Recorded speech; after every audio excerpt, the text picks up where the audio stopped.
할렐루야, 복되고 귀한 수요일 아침입니다. 오늘 6월 17일 저희에게 주신 하나님의 말씀 신명기 31장 30절부터 32장 14절까지 말씀 함께 읽어보도록 하겠습니다.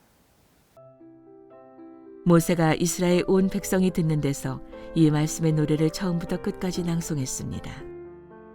하늘이여 들으라, 내가 말할 것이다. 땅이여 내 입의 말을 들으라.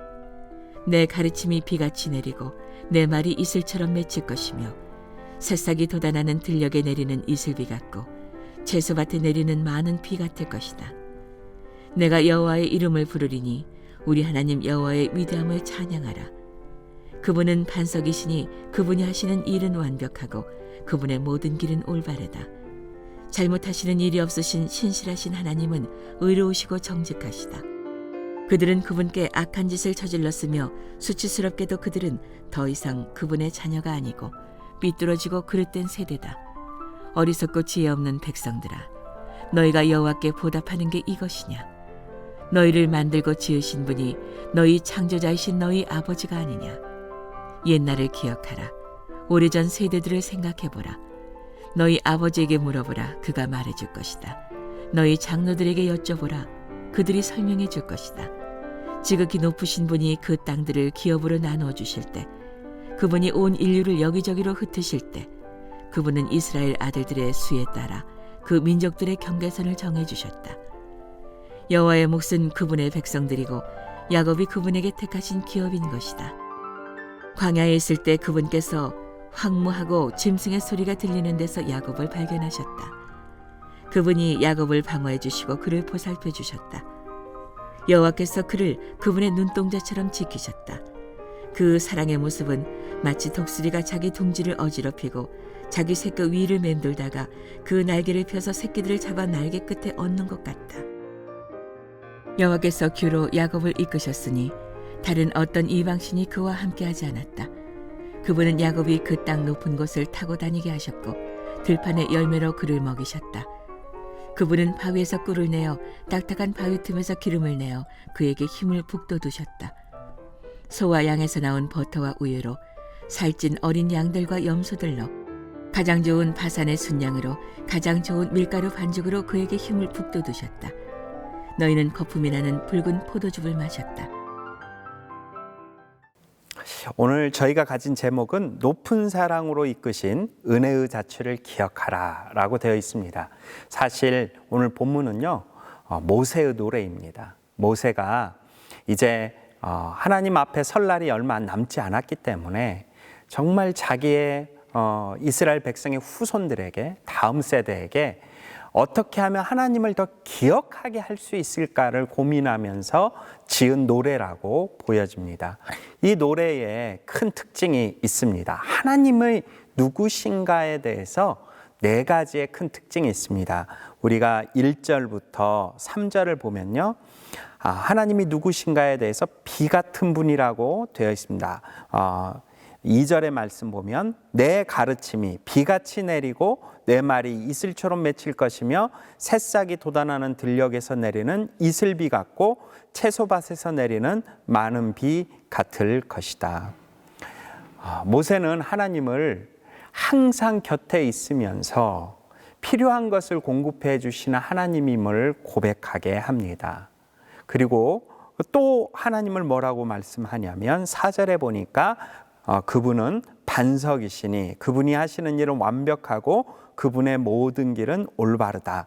잘못하시는 일이 없으신 신실하신 하나님은 의로우시고 정직하시다 라고 표현합니다. 또 반석 같은 하나님을 이야기하죠. 또 계속 나가서 10절에 보면 광야에 있을 때 그분께서 황무하고 짐승의 소리가 들리는 데서 야곱을 발견하셨다. 그분이 야곱을 방어해 주시고 그를 보살펴 주셨다.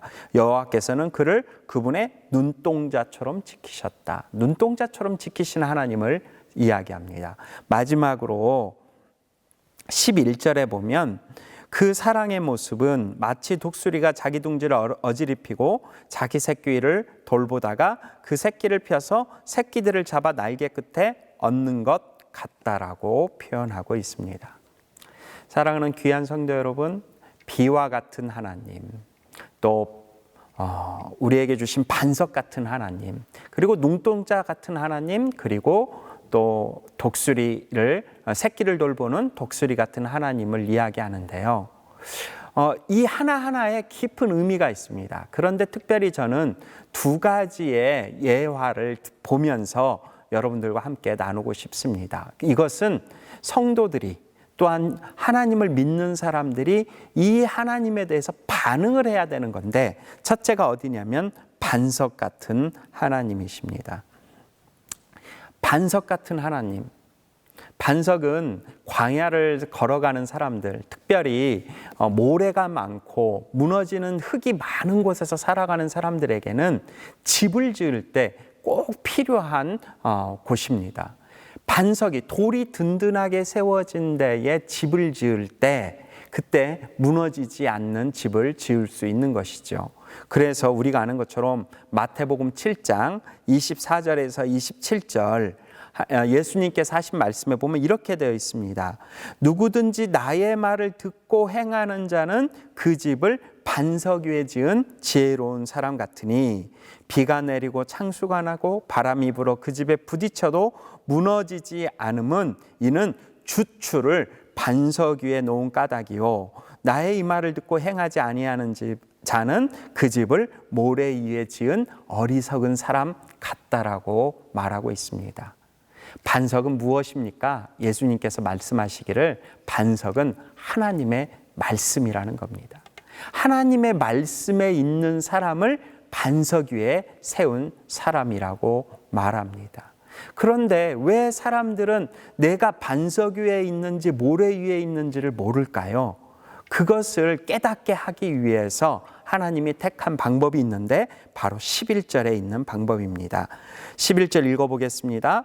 그 사랑의 모습은 마치 독수리가 자기 둥지를 어지럽히고 자기 새끼 위를 맴돌다가 그 날개를 펴서 새끼들을 잡아 날개 끝에 얹는 것 같아. 새끼가 둥지 안에만 있어요. 둥지 안에만 있고 밖에 나가지를 않는 거예요. 그냥 어미가 물어다 주는 먹이가 너무 좋은 거예요. 그래서 이곳이 편안하다 하고 날개짓을 연습하지 않고 둥지에만 있고 잠만 자고 갖다 주는 먹이만 먹으니까 어미 독수리가 어떻게 합니까? 둥지를 흔들어 버립니다. 둥지를 흔들어서 새끼 독수리를 떨어뜨립니다. 새끼 독수리가 떨어질 때 살기 위해서 하는 날개짓, 새끼 독수리가 떨어질 때 힘을 다해서 움직이는 그 날개짓이 결국 생명을 살리는 날개짓이 된다는 겁니다. 우리의 인생 가운데 둥지가 흔들려는 그러한 시련과 아픔과 어려움을 경험하지 않습니까? 그런데 기억하십시오. 그 시련과 아픔과 그런 두려움 가운데 있을 때 내가 하나님 말씀을 기초해서 날개짓을 한다면, 그렇다면 우리는 반석 위에 세운 사람이고, 그렇지 않고 세상의 방법, 세상의 그러한 노력으로만 이것을 이겨나가려고 한다면 우리는 모래 위에 지은 집과 같을 것입니다. 신앙생활을 열심히 해도요, 어느 때에는 이런 둥지가 흔들리는 그런 경험을 갖게 됩니다. 저희 목회자들한테도 그런 일들이 있는데 제가 존경하는 목사님 중에 한 분인 캠벨 모건 목사님이란 분이 계십니다. 이분은 19세기, 그러니까 1800년대부터 후반부터 1900년 초반까지 아주 유명한 목사님이십니다. 이 캠벨 목사님은 설교도 너무 잘하시고요. 이름이 높으셨던 분이에요. 그런데 이분이 설교를 좀 더 잘하기를 원하고 또 세상을 좀 더 알기 원해서 접했던 책들이 있는데 찰스 다윈이나 존 틴달, 토마스 헉슬리 같은 이러한 불가지론자나 과학자들의 그런 무신론적인 책들을 읽기 시작했다는 겁니다. 그랬더니 이분이 갑자기 자기의 믿음에 의심이 드는 거예요. 자기가 그렇게 설교하고 선포했던 말들에 의심이 찾아온 겁니다. 그때 이분은 어떤 방법을 취했을까요? 이분은 자기의 설교 예약을 다 취소했습니다. 설교 예약을 다 취소하고요. 자기가 지금까지 읽었던 그러한 세상적 책들을 다 벽장 안에 다락방에 올려놨답니다. 그리고 나서 새로운 성경을 한 권 사고 나서 자기의 책상에 앉았습니다. 모건 목사님은 이렇게 고백합니다. 나는 더 이상 아버지가 성경에 관해서 가르쳐 준 것을 확신할 수 없다. 그러나 나는 확신한다. 성경이 만일 하나님의 말씀이고 내가 편견을 갖지 않고 열린 마음으로 성경을 대하면 성경은 즉시 내 영혼에 확신을 줄 것이다. 그리고 나서 그는 새로 구입한 새 성경을 가지고 쭉 읽어 나갔는데 한동안 그 이 성경을 읽으면서 자기 마음에 의심했던 것들이 돌아오는 그 순간 그 모건 목사님은 이렇게 자기도 모르게 고백을 했다고 합니다. 뭐라고 고백했냐면 성경이 나를 발견했다. 사랑하는 귀한 성도 여러분, 말씀이 나를 발견해야 됩니다. 내가 말씀을 발견하는 게 아니라 말씀을 읽다가 말씀이 나를 발견하는 그때, 그것을 깨닫는 그때 우리는 반석 같은 하나님을 만나고 독수리의 둥지를 흔드시지만 새끼를 그 날개 위에 얹으시는 하나님을 보게 되는 것입니다. 로마서 10장 17절에 이렇게 기록되어 있지 않습니까? 믿음은 들음에서 나고 들음은 하나님의 말씀을 통해서 이루어진다라고 고백합니다. 귀한 성도 여러분, 요즘 무엇을 듣고 있습니까? 하나님의 말씀입니까? 그 말씀이 정말 반석으로 내 안에 와 있습니까? 그 반석 되신 하나님, 둥지를 흔들어도 눈동자처럼 보호하시는 하나님, 내가 알지 못해도 이슬비와 늦은 비처럼 내리시는 그 은혜의 하나님을 오늘도 또 매일매일 만날 수 있는 믿음의 귀한 성도들이 되시기를 주님의 이름으로 축원합니다. 기도하겠습니다. 사랑의 하나님, 모세는 이제 하나님의 앞에 설 날이 얼마 남지 않은 것을 알고 하나님이 누구신가를 다음 세대와 그 다음 세대들에게 이어지는 그런 은혜를 고백하게 됩니다. 우리가 신앙생활을 하다 보면 의심이 찾아올 때도 있고 시험이 찾아올 때도 있고 그리고 이렇게 분별이 안 돼서 헷갈릴 때도 있습니다.